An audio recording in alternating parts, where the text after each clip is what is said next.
Spring has progressed into summer around the beaver pond. A few bird species haven't yet nested, but for most, nesting season in the surrounding forest is over, or at least well underway. Their primary goal now is to finish raising their young and to obtain food for themselves. Somewhere in these dark hardwoods, red-shouldered hawks must have nested. They've often been heard calling, but have remained elusive.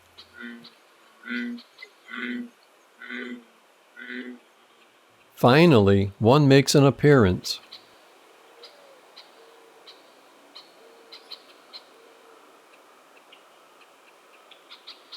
It's not at all welcomed by red-winged blackbirds and others with young.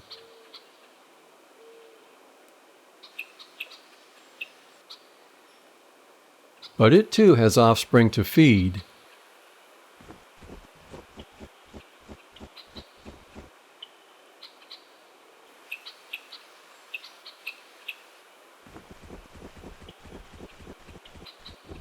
The hawk tries for a meal, but has only managed to catch a stick.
It retreats to the woods for now.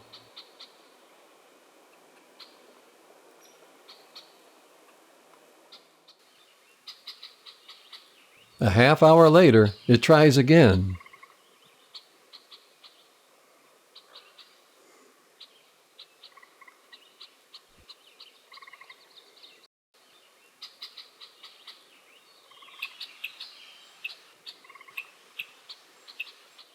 It has an angry northern water snake in its talons.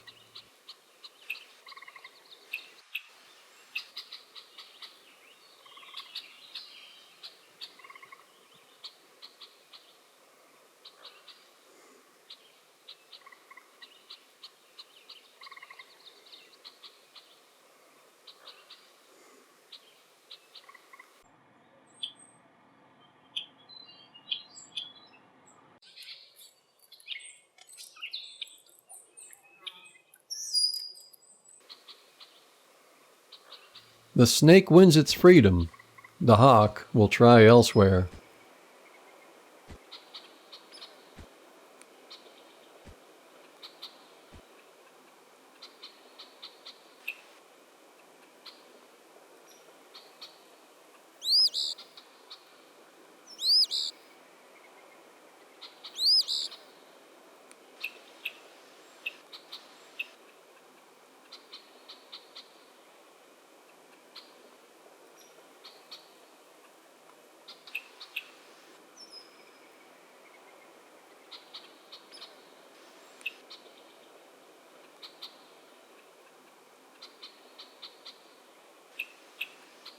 To further encourage it to leave, the redwing lands on its back and pecks at it.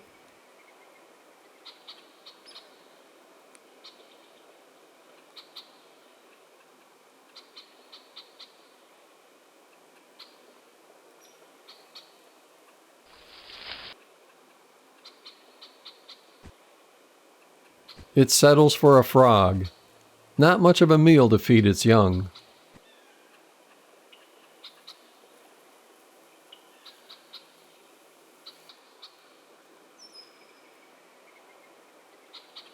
Another hunter is stalking the wetlands. A shy, reclusive American bittern.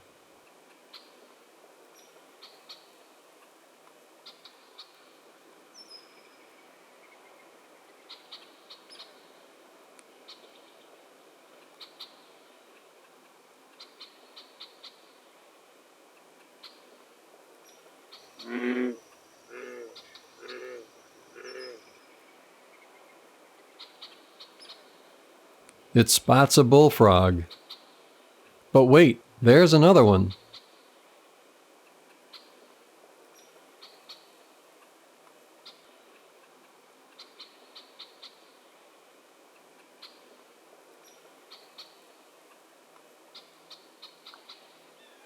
Another meal opportunity.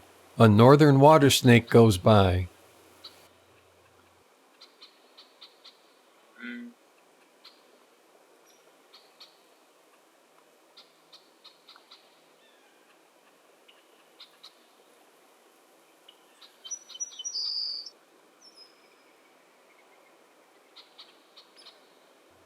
The bittern pursues the snake.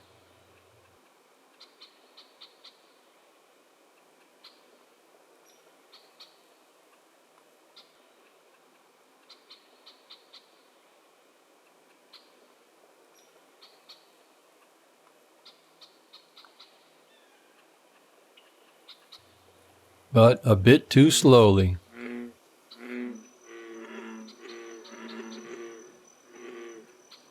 Once again, the snake wins. There's drama around the pond, but there's plenty of activity underwater too.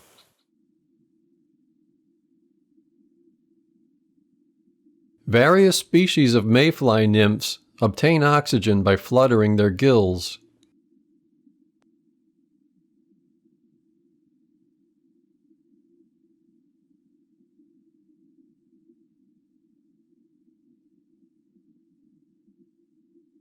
Caddisfly larvae build protective cases around themselves from bits of debris. Now this otherwise vulnerable larva can feed in relative safety.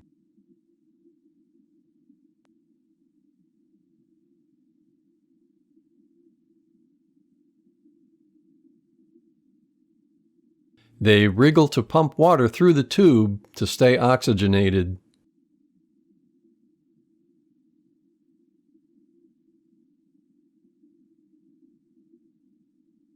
They feed on algae and detritus.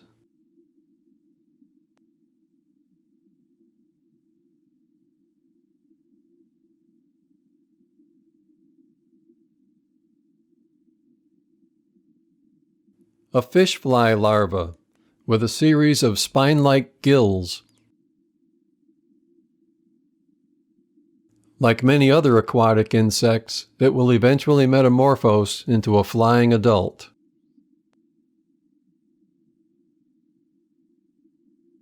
Snails are quite plentiful in many ponds. They slowly glide along, using a mucus-covered foot. Food is gathered by scraping it off substrates with their rasping tongue, or radula. They can crawl along most anything, even the underside of the water surface.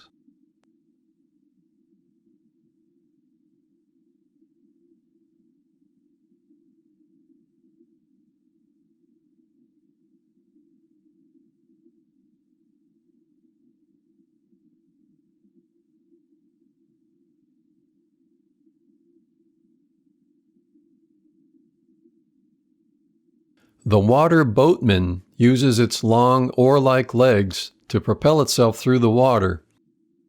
It gets oxygen by trapping a bubble of air under its body.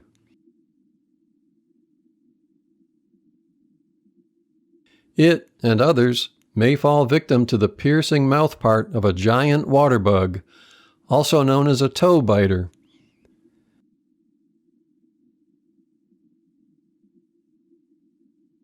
This boatman was lucky to get away.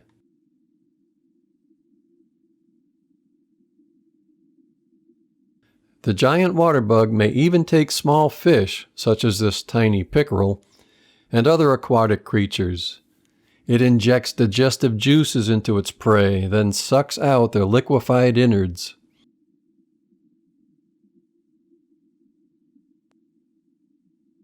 The pickerel itself is an efficient predator too.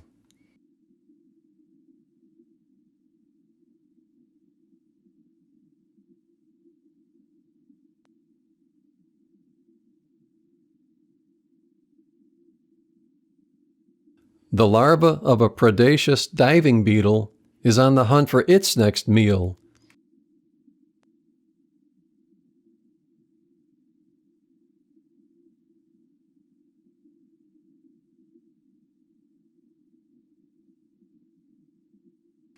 It finds it hiding inside a home-built protective case, the caddisfly larva.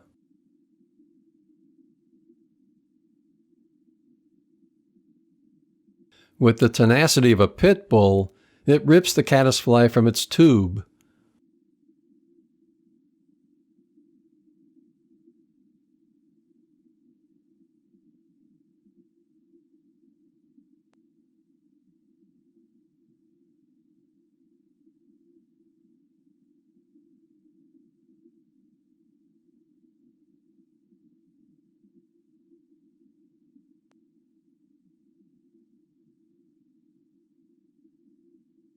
This back swimmer is another predatory insect with a piercing beak.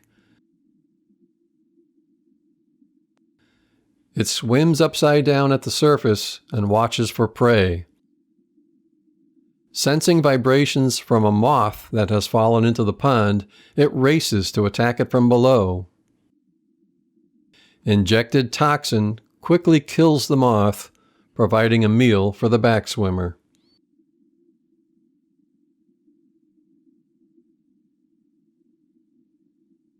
What creature do these fearsome-looking legs belong to?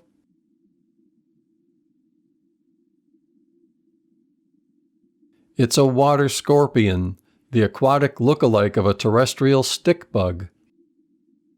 It lurks about, waiting to seize prey.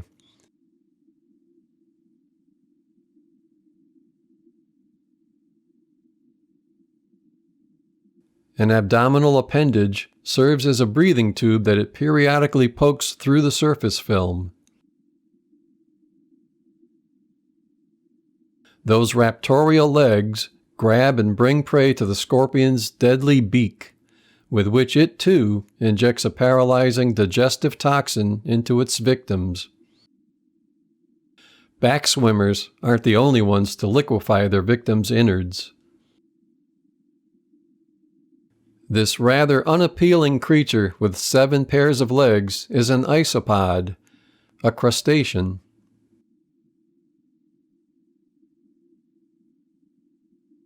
It's one of the many creatures that help break down and recycle organic materials.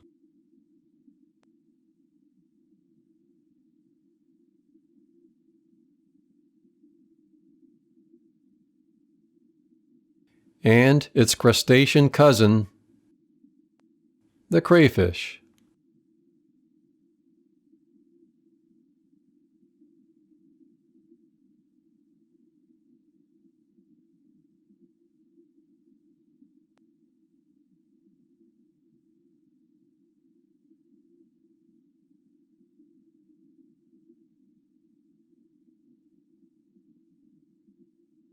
This is the domain of a salamander, the eastern or red-spotted newt.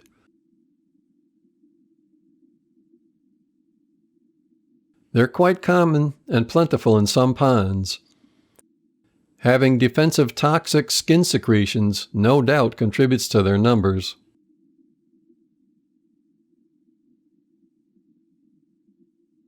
Their carnivorous diet is varied and includes a range of aquatic invertebrates, even such things as frog eggs and mosquito larvae.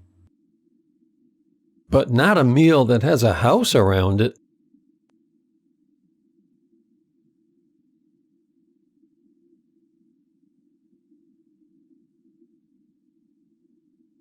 As adults, they're fully aquatic, though they can survive on land, with a yellowish olive-green color and orange-red spots.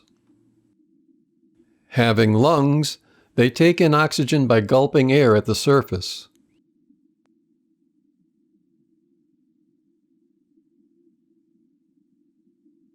As larvae, they absorb oxygen from the water via feathery gills.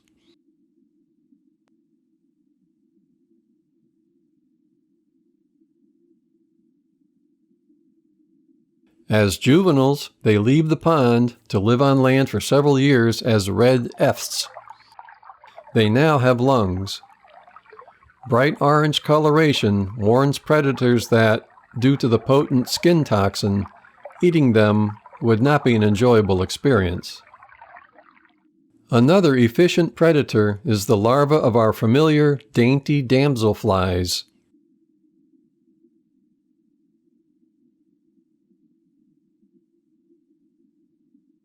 They capture prey with an extendable lip, or labium, in lightning speed. Respiration is via 3 feathery gills. But predator can also be prey. The water scorpion probes for a spot to deliver its digestive toxin.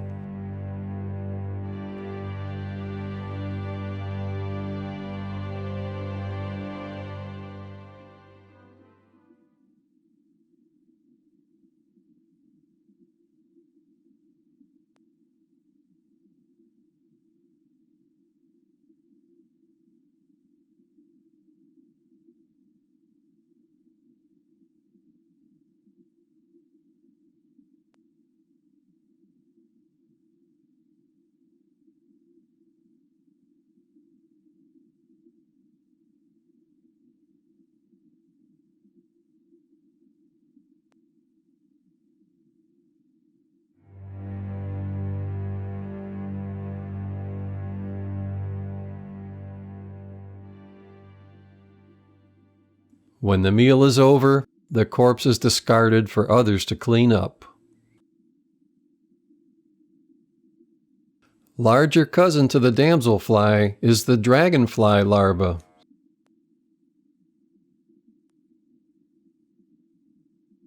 Oxygen is obtained through gills within its abdomen. It can expel water from its rear end forcefully enough to jet propel it.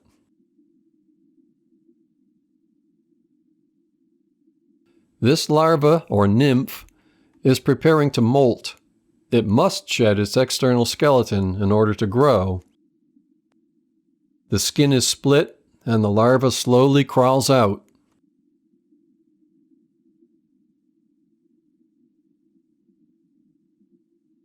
When its new skin or skeleton hardens, it will resume its predatory life. Like the damselfly nymph, it too has an extendable labium. A mosquito larva feeds while drifting up and down the water column. Unaware, it drifts past a dragonfly larva unharmed. But there's another one waiting below.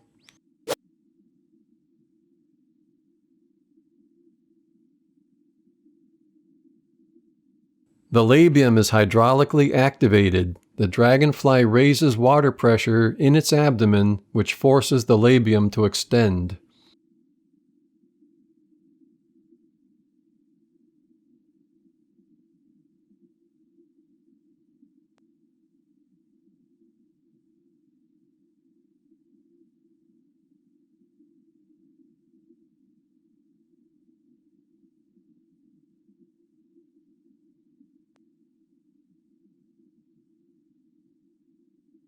The labium grips the prey and brings it to the chewing mouthparts.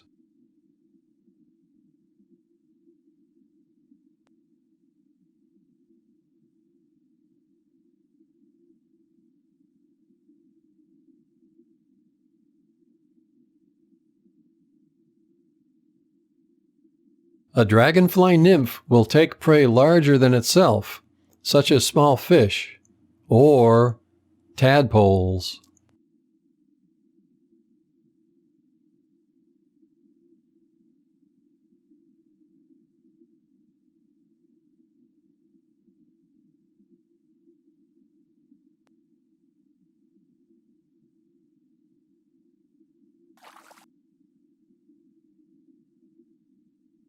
A narrow escape for that backswimmer. The dragonfly nymph and smaller damselfly, two very capable predators. After several molts to gain size, the dragonfly nymph emerges from its underwater world to molt one final time into its adult, winged, reproductive phase.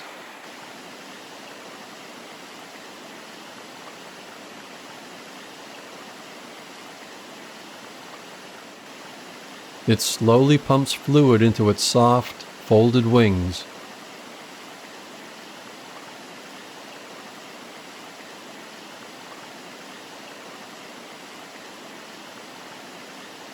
Once they've dried, it takes its first flight.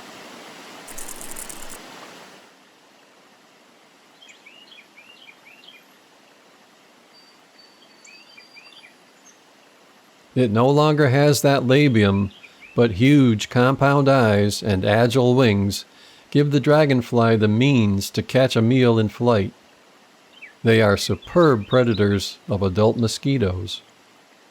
They can hover, turn on a dime, fly forward, backward, and sideways, and even do somersaults. Navigate dense vegetation, and be gone in a flash. In flight, they fold their legs under, but then open their hind legs to form a basket that catches prey. They may eat their catch in flight or perch to work on it. Here are just some of the species commonly found in the Northeast.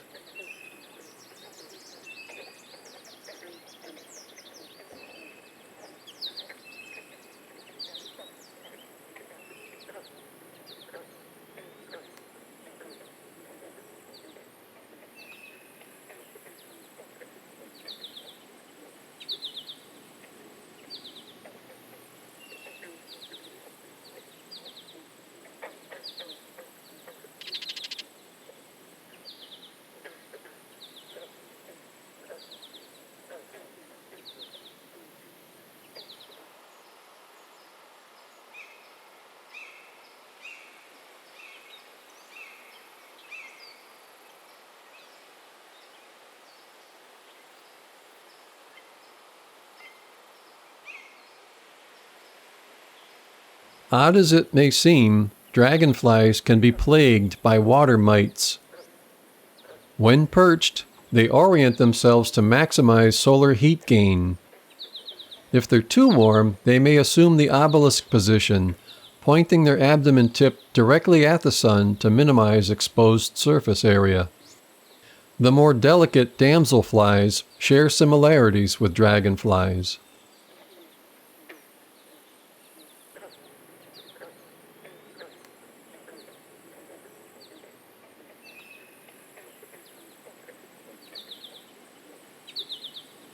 But life above the water is not easy for dragonflies and damselflies, collectively known as odonats.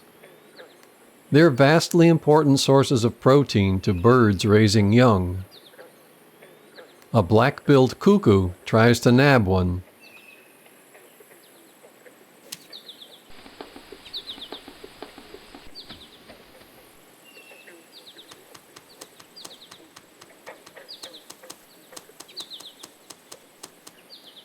But not this time.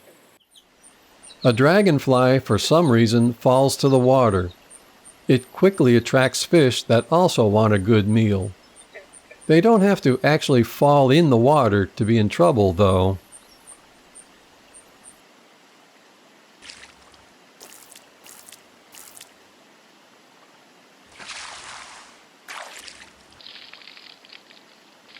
Odonats mate by forming a mating wheel, where the male clasps the female behind her head with grasping appendages at the tip of his abdomen.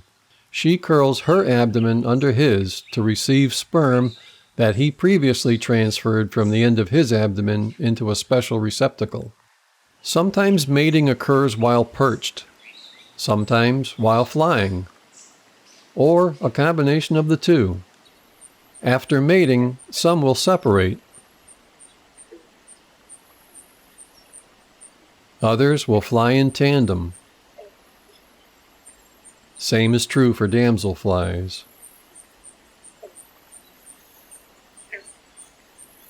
Ebony jewel-wing damselflies are often found over streams that flow into or out of ponds. The males seem to be doing a delicate dance as they defend territories and attract mates.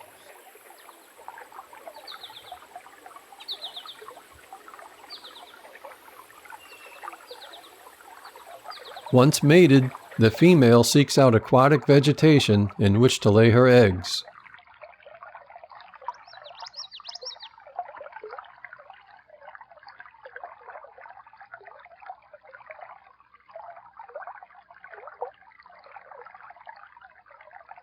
Female dragonflies can be seen dipping their abdomens into the water to deposit eggs.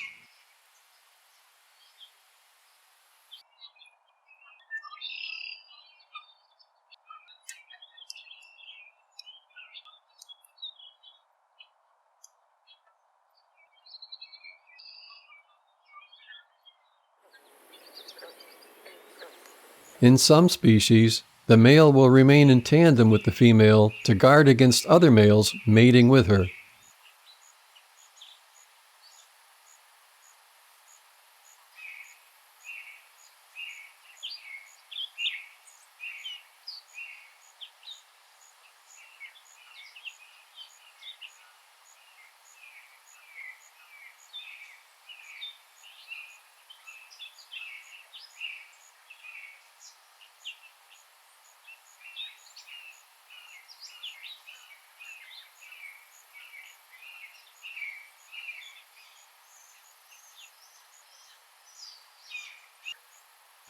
Eggs may be deposited in open water or in densely vegetated areas of the pond. Some, like these darners, will slice into vegetation and deposit eggs within it.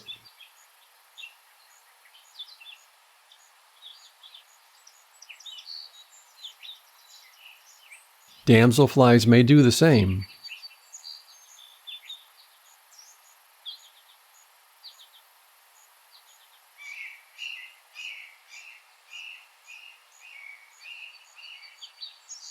In some cases, the female may just drop the tiny eggs into the water from above.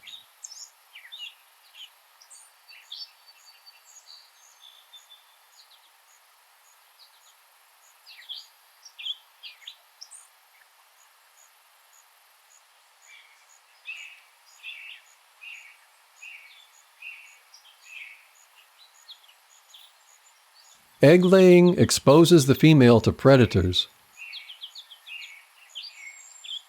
A bird feeds its young, but not just any bird.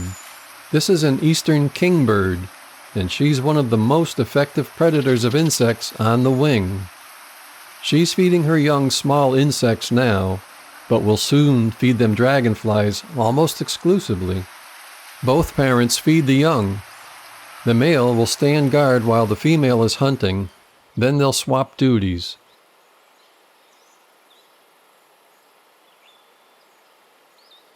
It's a constant process of fetching dragonflies all day.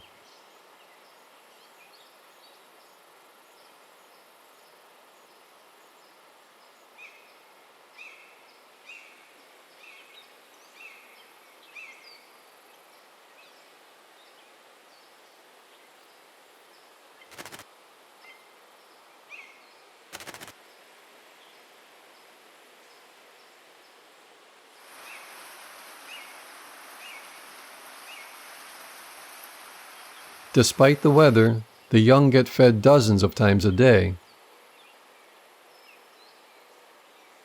In 11 days, the nestlings have grown a lot on their dragonfly protein diet, and soon they will fledge.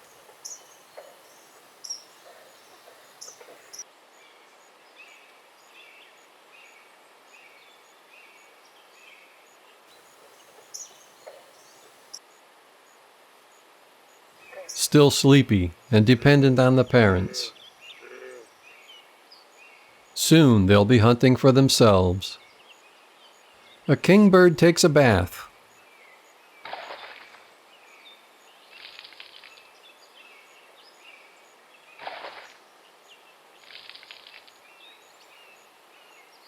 And a swallow joins in.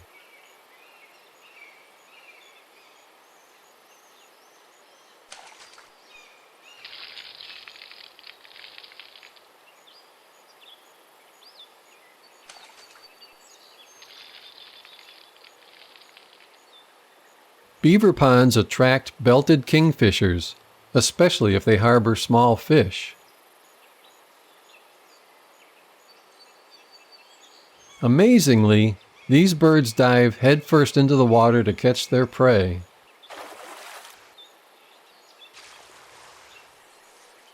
But no predator is successful on every attempt. She comes up empty.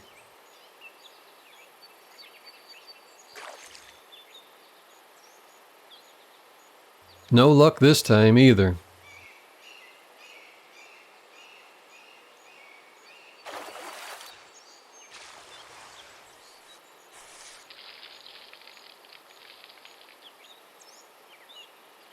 After many unrewarded dives, this male finally gets a small meal and quickly swallows it.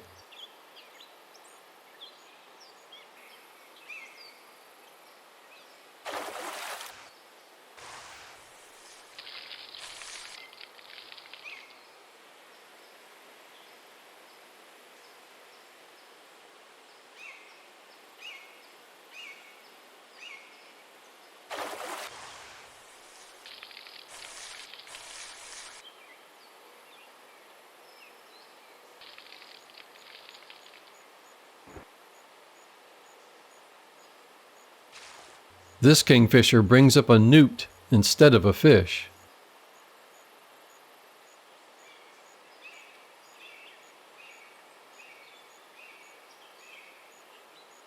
And drops the unpalatable catch. At some point after a bony meal, indigestible parts are regurgitated. A dragonfly laying eggs. Close call.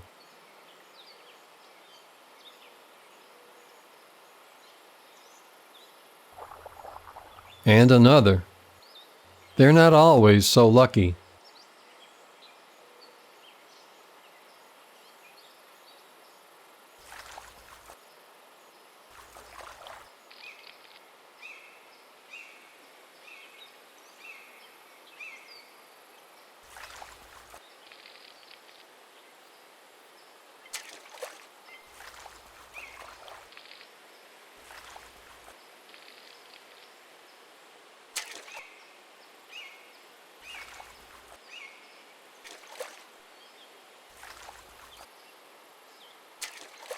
But it's not just fish and birds they need avoid.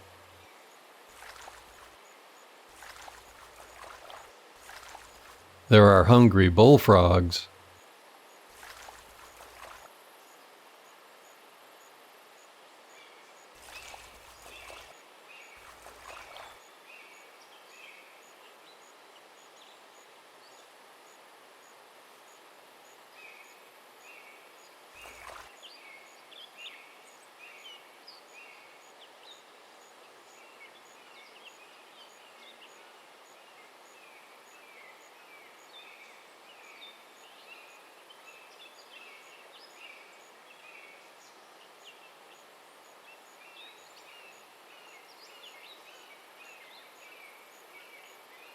Was that just coincidence?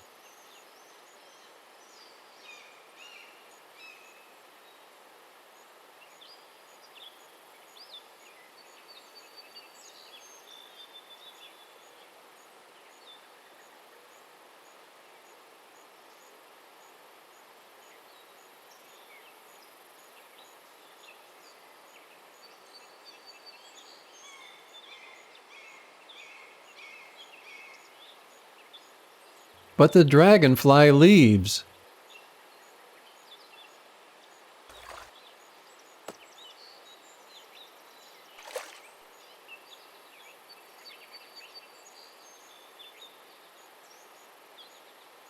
But here comes another chance.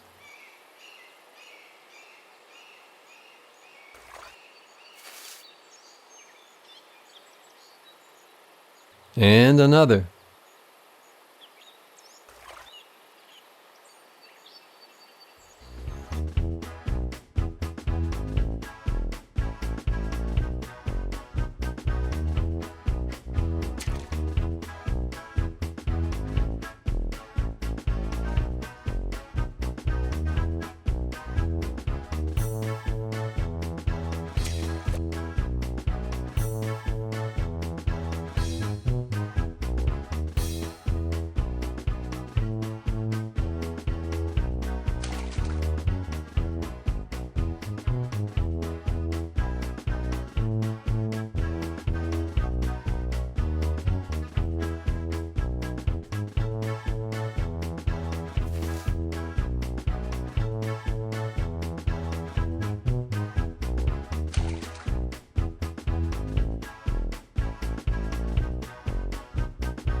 And finally, success!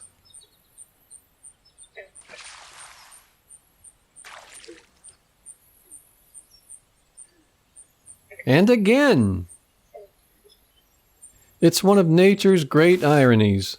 Where dragonfly nymphs had preyed on tadpoles, now the tables have been turned. Bullfrogs have other interesting behaviors, like tussling for territory.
There's a commotion in the lily pads.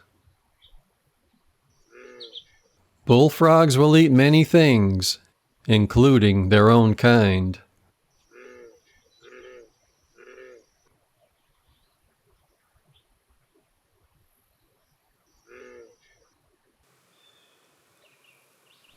They'll come up from the muck with a tadpole.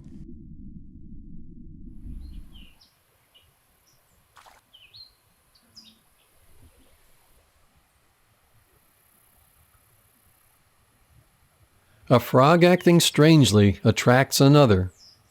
Looks like an easy meal.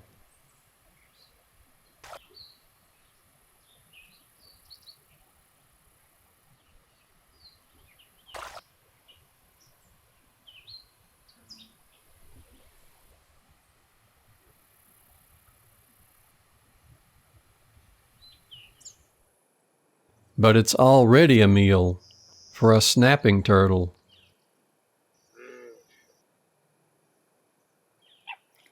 The shallows at a pond's edge are a handy spot for birds to bathe. A young catbird is drawn to the water. A large female bullfrog has noticed the activity too.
She decides to try an attack from upslope.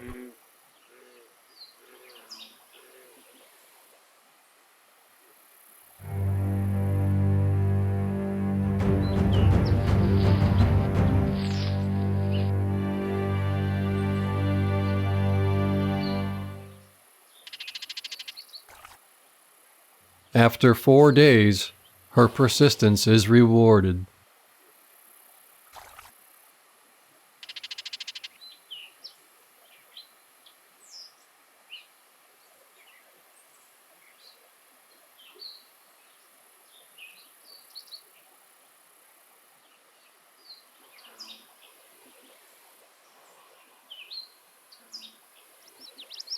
It takes her 20 minutes to completely gulp the meal down.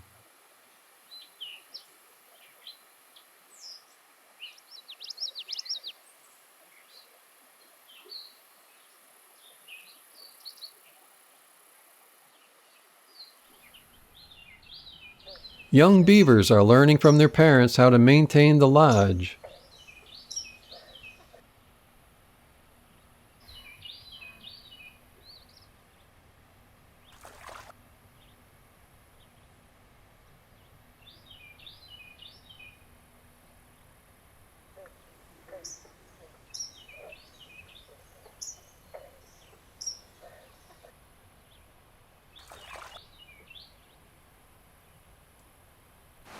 And there's work to be done on the dam as well.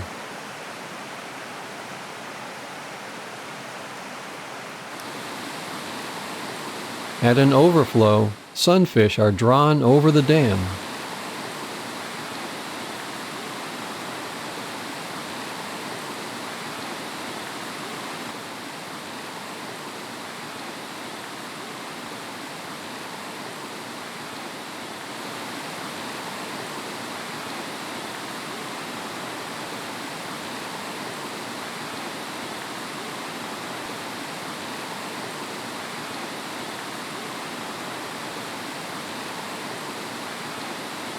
But they get hung up in the jumble of sticks at the base. Many can't find their way through to the outlet stream.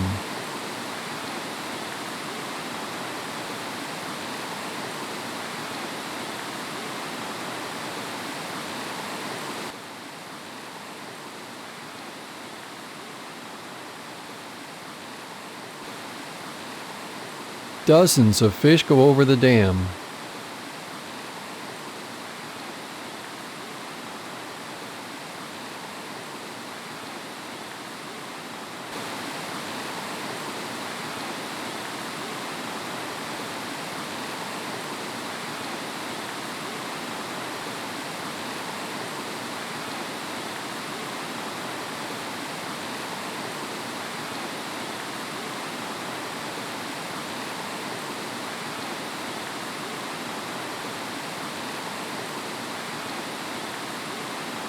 Unable to get through, many try to swim back up the waterfall.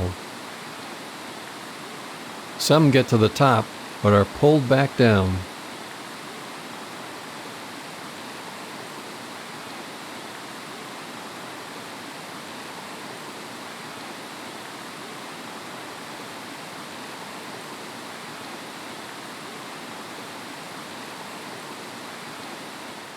In the evening, the beavers awake from sleep in the lodge, and work on the dam begins. First, an inspection tour, and a check for any potential predators that might be about.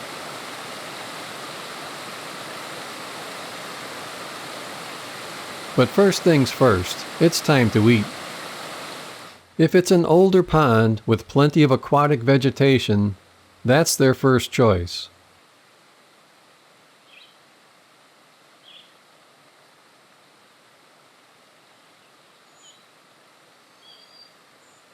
If it's a newer pond that hasn't had time to develop a good crop of aquatic plants, then terrestrial vegetation will have to do. Beavers are reluctant to venture far from the water since that exposes them to predators such as coyotes and bobcats.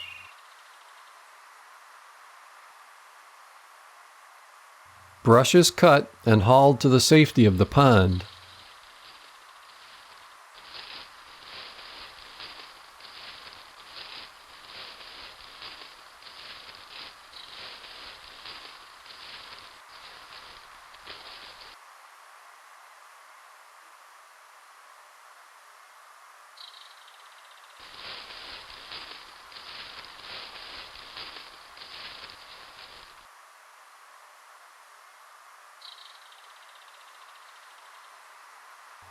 Time to get busy on the dam.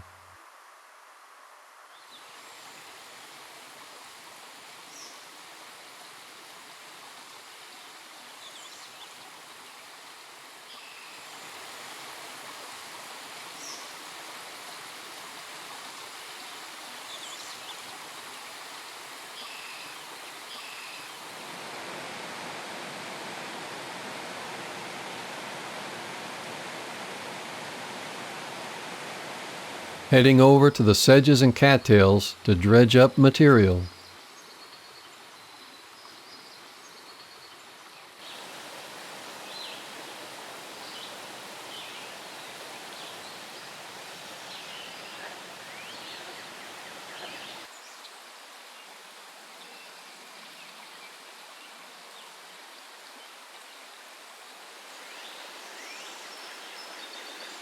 Sticks are always needed too.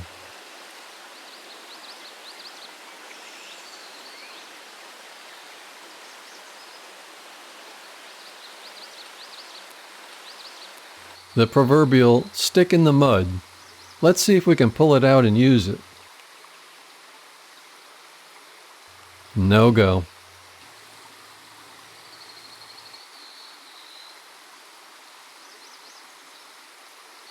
Taking time out for a snack.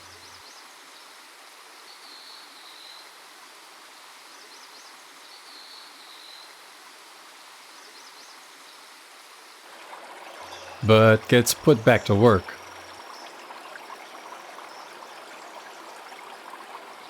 More muck and mud.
A final check that all is good, and we're done. Beavers do this work to secure their own food supply and safety, but the pond benefits a large array of species, including other aquatic mammals. A mink is making its way upstream to the pond.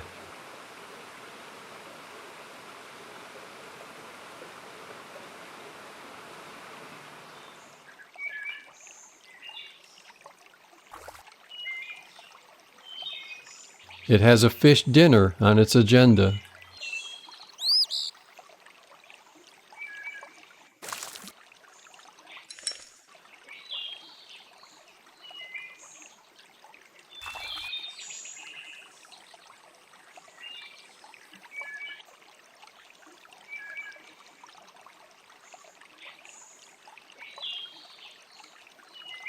And it now has one.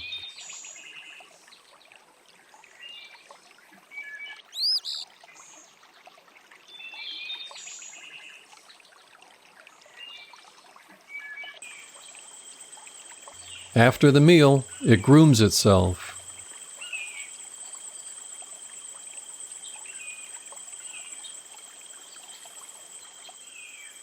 A young muskrat could be a mink's next meal, or even an otter's, but they're more likely after fish too.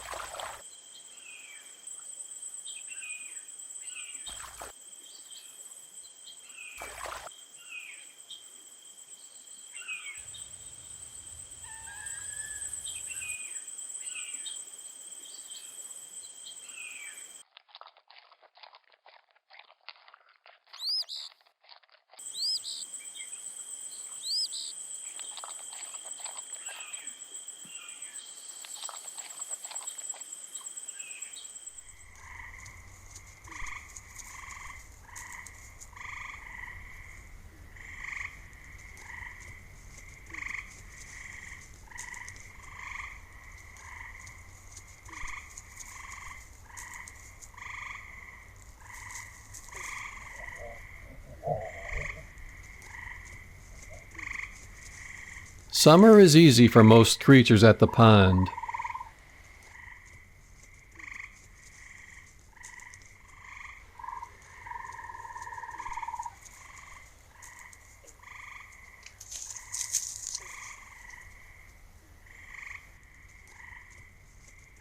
Raccoons make the rounds every night.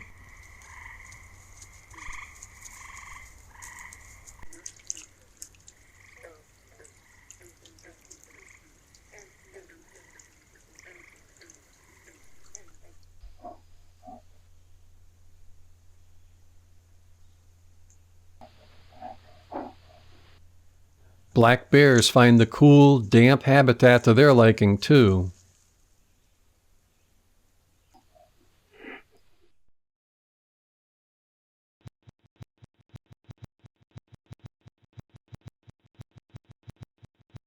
Even tiny ruby-throated hummingbirds patrol the shoreline, gleaning spiders and insects from branches.